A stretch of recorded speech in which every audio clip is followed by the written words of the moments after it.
What happens when a Hollywood star known for her poise finally decides she's done being polite?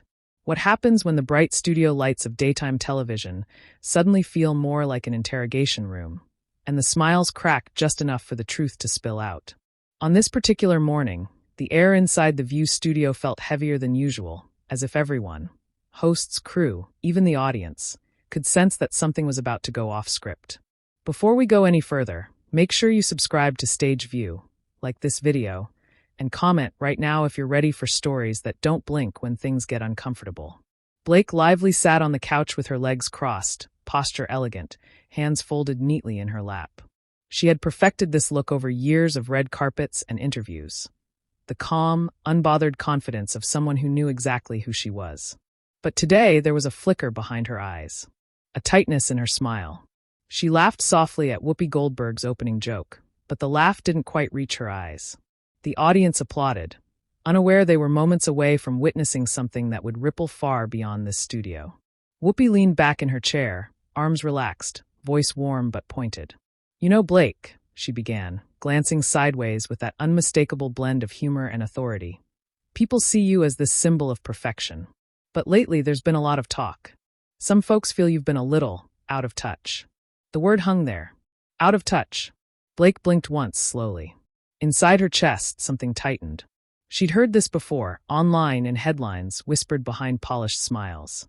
She had told herself she wouldn't react. She had promised her team this would be light, friendly, safe. She smiled. "I think that's an interesting way to put it," she replied gently. Sunny Hostin leaned forward, sensing blood in the water. "Interesting or accurate?" she asked, eyebrows raised, tone sharper now.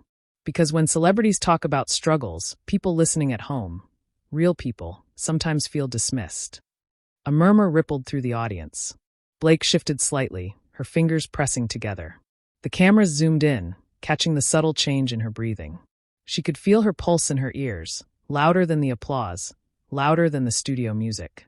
"I never want anyone to feel dismissed," Blake said. "That's not my intention." Whoopi nodded but didn't let go. "Intentions matter," she said calmly. "But impact matters more." There it was. The line that turned the room. Blake inhaled, long and deep. For a split second, she considered deflecting, laughing it off, playing the role everyone expected.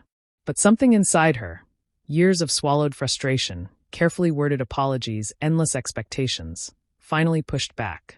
"With respect," Blake said, her voice still even but firmer now, "it feels like no matter what I say, the assumption is that I don't get to speak honestly about my own life because of how it looks from the outside."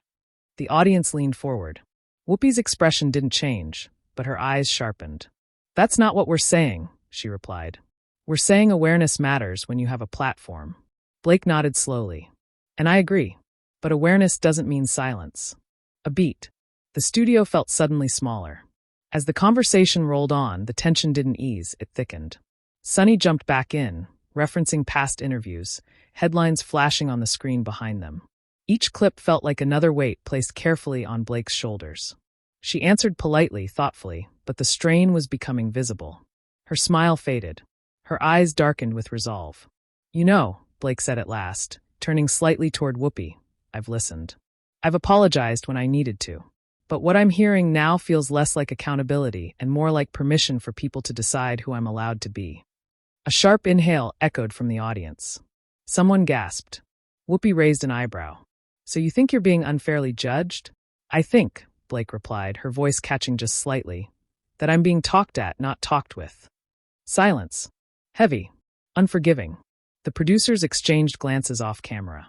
This wasn't on the rundown. Whoopi leaned forward now, elbows on the table.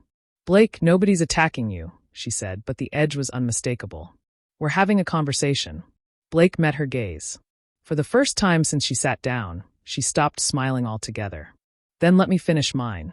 The words landed like a dropped glass. In that moment, the balance shifted. The polite interview had become something else entirely.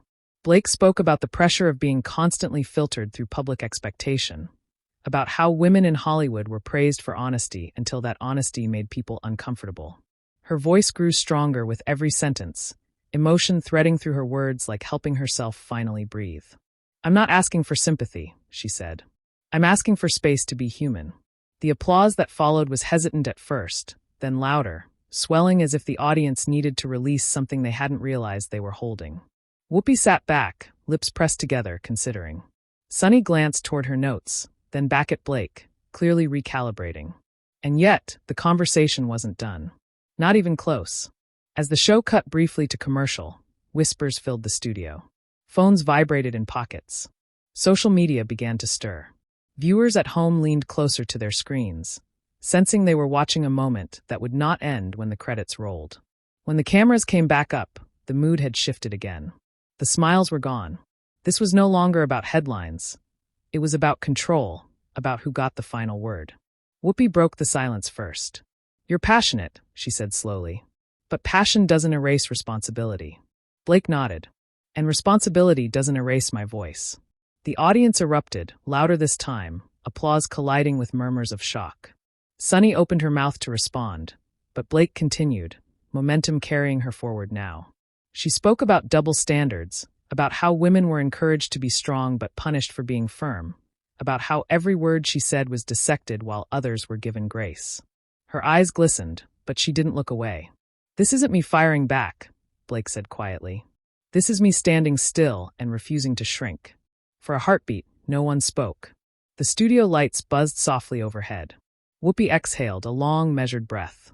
"Well," she said at last, "that's certainly something people are going to talk about." And talk they did. By the time the show ended, clips were already circulating online. Headlines screamed about confrontation and clapbacks. Some praised Blake's courage, calling it raw and overdue. Others accused her of defensiveness, of missing the point entirely. Hashtags trended within hours. Comment sections exploded into camps. Those who felt seen by her words, and those who felt she had overstepped. Backstage, Blake sat quietly, shoulders finally slumping as the adrenaline drained away. Her team hovered nearby, phones buzzing nonstop. She knew what she'd done. She knew there would be fallout. But she also knew she hadn't backed down, and that mattered. Across the studio, Whoopi watched from a distance, expression unreadable. Years of experience told her this wasn't just another viral moment. This was a line drawn in real time. By evening, entertainment shows replayed the exchange on loop. Panels debated tone and intent. Fans dissected every pause, every glance. Some called it empowering. Others called it disrespectful. Blake's name dominated timelines, not as a style icon or movie star, but as a woman who had dared to push back on live television. And as the noise grew louder, one thing became clear. This wasn't going away. So now it's your turn. Did Blake lively say what needed to be said, or did she cross a line on one of the most iconic daytime shows in America? Drop your thoughts in the comments, because this conversation is far from over. And if you want more explosive, emotional, behind-the-scenes stories like this, subscribe to Stage View right now, because the moments that change everything rarely happen quietly. The cameras faded to black for the commercial break, but the tension didn't fade with them. If anything, it thickened, pressing down on the studio like a storm cloud that refused to move on. Blake lively sat back against the couch cushions, her chest rising and falling just a little too fast. The applause from moments ago still rang in her ears, but now it sounded distant, hollow. Applause could turn into backlash in seconds. She knew that better than anyone. Stagehands moved quietly, adjusting lights, whispering into headsets. A producer crouched near the host's table, speaking urgently to Whoopi Goldberg, her hands moving as if trying to smooth invisible wrinkles in the air. Whoopi listened, nodding once, her face calm but her jaw tight. Sunny Hostin flipped through her notes, then stopped, staring at a blank page as if the words she'd prepared suddenly felt useless. Blake glanced toward the audience. Some people avoided her eyes. Others stared back with open curiosity, admiration, or disbelief. One woman in the front row nodded slowly, as if silently saying, "I hear you." That nod grounded Blake more than she expected. She pressed her lips together, straightened her shoulders, and reminded herself why she hadn't backed down. The red light blinked on again. Whoopi was the first to speak after the break, her voice measured, lower than before. "We're back," she said, looking directly into the camera, then back at Blake. And this conversation clearly struck a nerve. A nervous chuckle rippled through the audience, quickly dying out. Blake inclined her head slightly, acknowledging the understatement. Sunny leaned in. "Blake," she said, tone carefully controlled, "you're saying you feel boxed in by expectations. But when you're someone millions of people look up to, Isn't there a responsibility to be extra careful with your words? Blake felt the familiar tightening again. The careful phrasing. The polite trap. She paused, letting the silence stretch just long enough to make people uncomfortable. That silence was intentional now. I am careful, she said. I've been careful my entire career. And I think that's part of the problem. Whoopi raised an eyebrow. Explain that. Blake turned toward her, eyes steady. Careful can turn into quiet. And quiet can turn into invisible. Especially for women. A murmur rolled through the audience. Someone whispered, she's right. Someone else shook their head. Sunny crossed her arms. But there's a difference between being invisible and being accountable. Yes, Blake agreed quickly. And I'm not rejecting accountability. I'm rejecting the idea that accountability means I have to apologize for existing in a life people assume they understand. The words hit harder than Blake expected. She felt them land inside her own chest, heavy and real. For years, she had laughed off assumptions, deflected criticism with charm. Today, charm felt like a lie she was done telling. Whoopi leaned back, folding her arms. So you think people project onto you? I know they do, Blake replied. We all do it. But when projection turns into permission to dismiss someone's voice entirely, that's when it stops being fair. The audience clapped again, louder this time, though not unanimous. The division in the room was unmistakable now, a living reflection of the internet outside these walls. Sunny wasn't backing down. But Blake, some would say this reaction proves the point. That when challenged, you're defensive. Blake's eyes flashed, not with anger, but with something sharper. Resolve. Is it defensive, she asked calmly. Or is it finally responding? The question lingered. Whoopi watched her closely, seeing something shift. This wasn't a publicist-approved answer. This was personal. You know, Whoopi said slowly, I've been doing this a long time. And I've seen a lot of celebrities come in here thinking they're being misunderstood.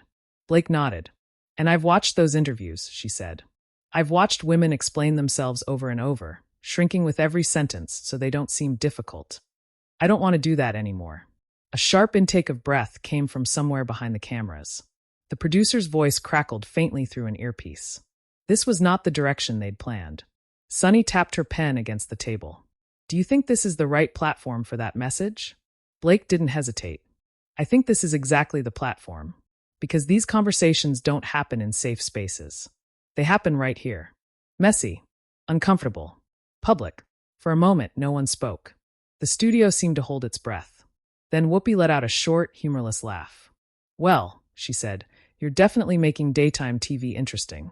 The audience laughed, tension breaking just enough to let everyone breathe. But the crack remained.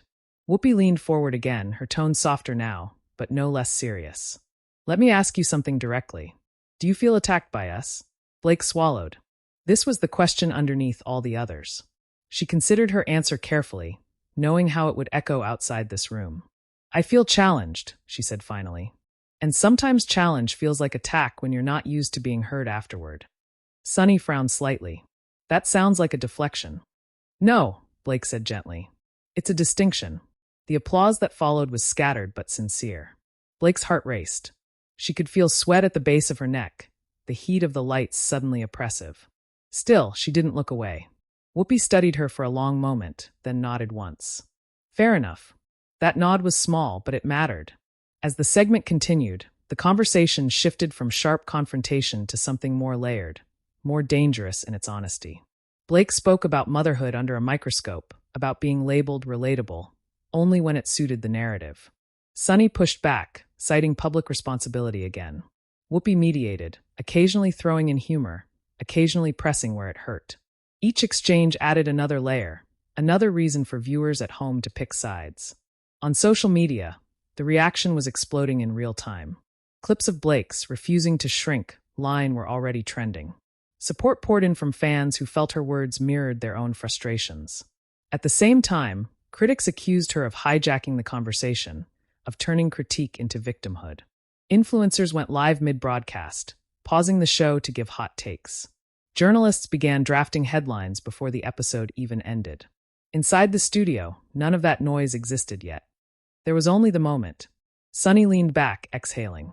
I think what people struggle with, she said, is seeing immense privilege paired with pain. Blake nodded slowly. I understand that struggle. But pain doesn't disappear because privilege exists. They can live in the same body. The room went quiet again. Even Whoopi seemed taken aback by the simplicity of it. Pain isn't a competition, Blake continued, voice steady but thick with emotion. Acknowledging mine doesn't erase anyone else's. For the first time, Sunny didn't immediately respond. She looked at Blake, then at Whoopi, then back at Blake again. That's fair, she said finally. The word fair landed like a small victory. The segment clock ticked down. A producer signaled they had minutes left. Whoopi glanced at the camera, then back at Blake. Look, she said, people are going to have opinions about this. Strong ones. Blake smiled faintly. They already do. Whoopi nodded. And you're okay with that? Blake took a breath. I'm okay with being honest. The show wrapped moments later, applause filling the studio as the credits rolled. Blake stood, hugging each host politely. The hugs were cordial, not warm, but not cold either, something unresolved hanging between them. As Blake walked off stage, she could already hear the distant buzz of phones, the excited chatter of audience members replaying the exchange out loud. She disappeared down the hallway, expression unreadable, escorted by her team. Behind her, Whoopi sat back down, rubbing her temples. Sunny stared straight ahead, lips pressed together. They both knew what this was. Not just a tense interview, but a moment people would dissect, replay, and argue about for days. And outside those studio walls, the fire was only just beginning to spread. The hallway outside the studio felt colder than Blake expected. The hum of the lights overhead mixed with the distant echo of applause still fading from the stage she'd just left behind.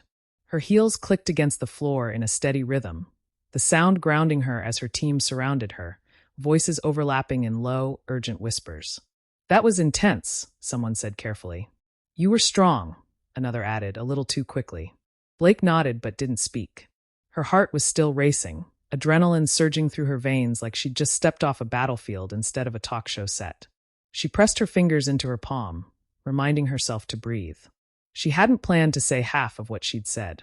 But once the first truth slipped out, the rest followed like a dam finally breaking. Behind her, inside the studio, the mood was just as charged. Whoopi Goldberg leaned back in her chair as the crew reset the set for the next segment. The laughter from the audience had faded, replaced by a restless murmur. She removed her glasses, rubbing the bridge of her nose slowly, thoughtfully. This wasn't her first confrontation on live television, but something about this one lingered. Blake hadn't come in swinging. She hadn't yelled. She hadn't disrespected. She had stood her ground quietly, and that, Whoopi knew, was often harder for people to accept. Sunny Hostin flipped through her notes again, though the show had moved on. Her mind replayed Blake's words on a loop. Pain isn't a competition. It was a clean line. Too clean. The kind of line that would travel fast, stripped of context, reposted with opinions stacked on top of it like bricks. Sunny exhaled slowly. She prided herself on being sharp, prepared, unflinching. But she also knew when a moment escaped the frame she'd tried to put around it. And this one had.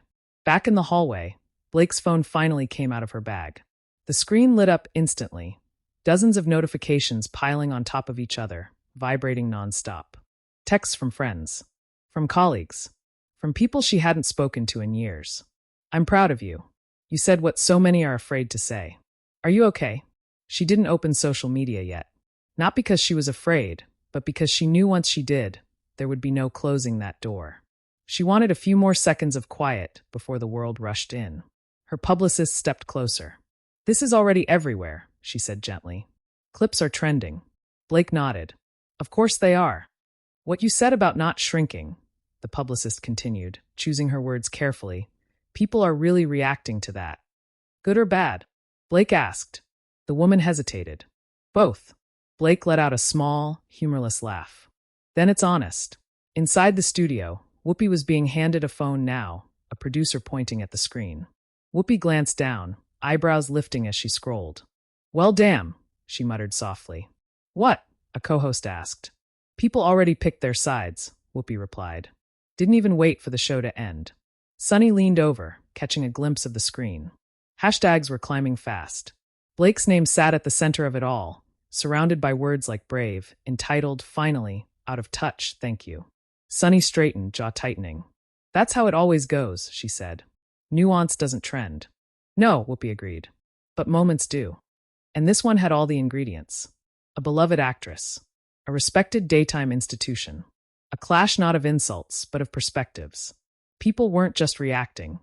They were projecting their own stories into the space Blake had opened. Across the city, living rooms buzzed with conversation.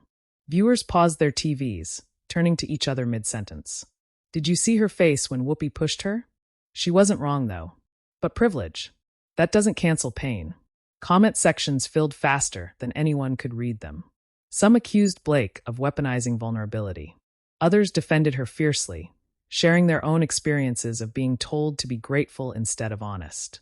Think pieces were drafted within the hour, each claiming to decode what the moment really meant.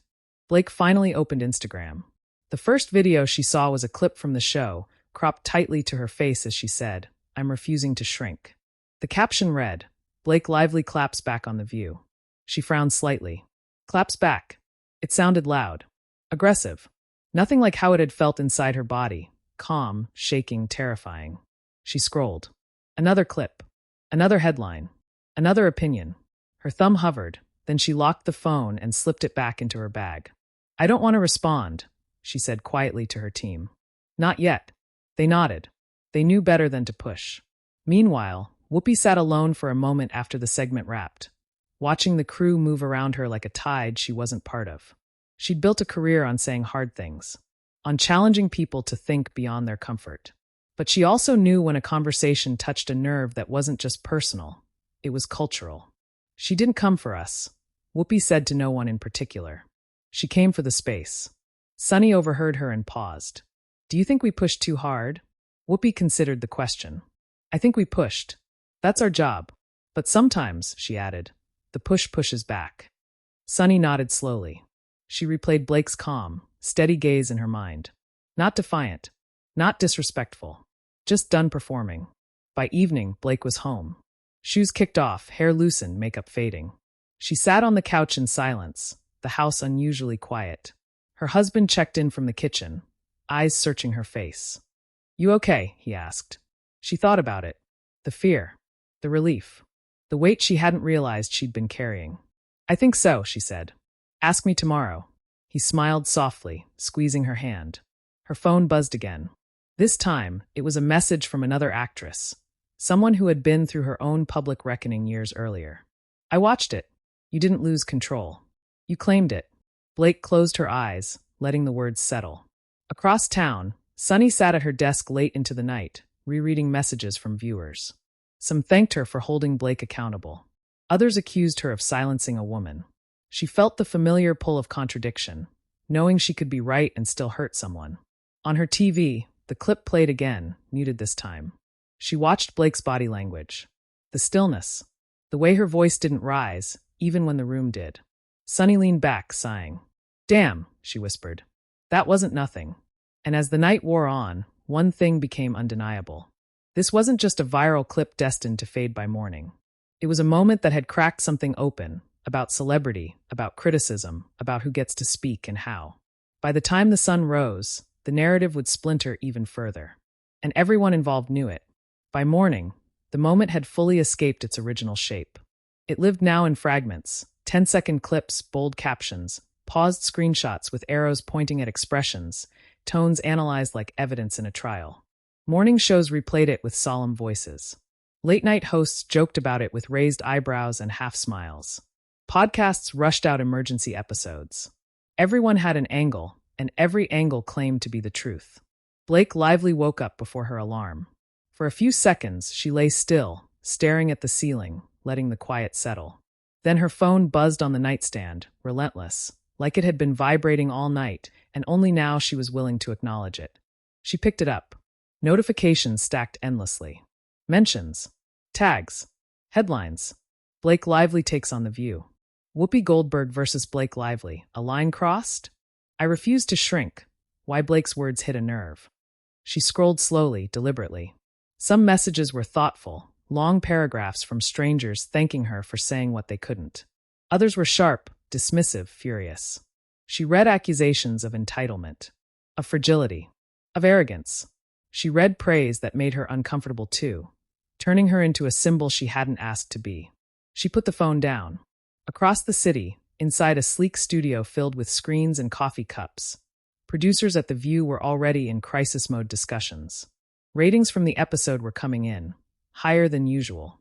Engagement was through the roof. "People are fired up," one producer said. "This is all anyone's talking about." Whoopi Goldberg sat at the table, arms crossed, listening. She'd read the takes. The good ones. The bad ones. The ones that flattened her into a villain or crowned Blake a hero. Neither sat right with her. "Everybody wants a winner," Whoopi said finally. But that wasn't a fight. That was a collision. Sunny Hostin nodded. She looked tired but focused. "And collisions leave bruises," she said.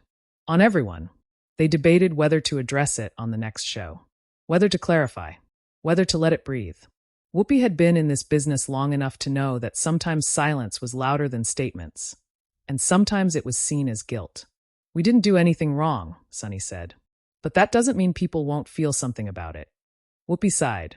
That's television. By midday, Blake's team advised her to release a short statement. Something calm. Something neutral. Something that wouldn't pour gasoline on the fire. She stared at the draft on her screen. It was polite. Reasonable. Empty. She deleted it. "I don't want to smooth this over," she said quietly. "I want to let it be what it is." Her publicist hesitated. "That comes with risk." Blake nodded. So did speaking.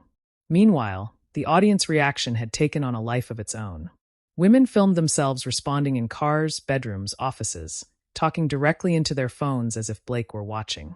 "I've been told to be grateful instead of honest my whole life." That conversation made me uncomfortable, and maybe that's the point. She didn't listen. She finally spoke. Men chimed in too, some thoughtful, some dismissive, some defensive. Comment sections turned into battlegrounds about privilege, pain, feminism, accountability. The original conversation expanded far beyond Blake and Whoopi, swallowing anyone who touched it. Academics wrote threads. Therapists weighed in. PR experts broke down body language. Every pause Blake had taken was now assigned intention. That afternoon, Whoopi walked into a radio interview already knowing the first question. "Whoopi, do you regret how that interview went?" She didn't hesitate. "No," she said, "but I respect that it hit people in ways they didn't expect." "Do you think Blake Lively was right?" Whoopi smiled slightly. "I think Blake Lively was honest. And honesty makes people nervous." The clip went viral too. That night, Blake finally posted, not a statement, not an apology, not a defense. Just a single line on her story, white text on a black background. Conversations don't have to end in agreement to be worth having. No comments. No explanation. The internet reacted instantly. Some called it graceful. Others called it passive-aggressive. But even critics admitted it didn't escalate. It didn't retreat. It stood still. And standing still in the middle of a storm felt radical. Days later, when Blake finally stepped out in public again, cameras flashed harder than usual. Reporters shouted questions she didn't answer. "Do you regret it? Did Whoopi owe you an apology? Do you feel misunderstood?" Blake kept walking, face calm, chin lifted, not defiant, not fragile. Just present. Inside the View studio the following week, the audience buzzed with anticipation. Whoopi addressed it briefly, not naming Blake directly, but naming the moment. "Sometimes," she said, looking straight into the camera, "a conversation reminds us that listening is harder than talking. And we're all still learning." Applause followed, measured, thoughtful. Sunny glanced toward Whoopi, then added, "And disagreement doesn't mean disrespect." That line trended too. By then, the narrative had fractured into something more complex than a clash. It became a mirror. People saw what they wanted to see in it: defiance or dismissal, courage or ego, accountability or control. But one thing was undeniable. The moment lingered. Not because of shouting, not because of insults, but because no one backed down, and no one completely won. Blake Lively went back to her life, her work, her family, but something had shifted. She had crossed an invisible line where politeness ends and truth begins, and she knew there was no one crossing it. Whoopi Goldberg went on hosting, challenging, asking hard questions, aware now that even the questions themselves were part of the story. And the audience? They kept talking. Still are. So now it's your turn. Was Blake Lively right to stand her ground on The View, or did she miss the responsibility that comes with her platform? Did Whoopi push where she needed to, or did the moment reveal something deeper about how we treat women who stop performing comfort? Drop your opinion in the comments. Let the conversation continue. And if you want more explosive, emotional, behind-the-scenes stories like this, moments where celebrity, power, and truth collide, subscribe to Stage View right now. Because the most unforgettable moments aren't scripted, they're felt.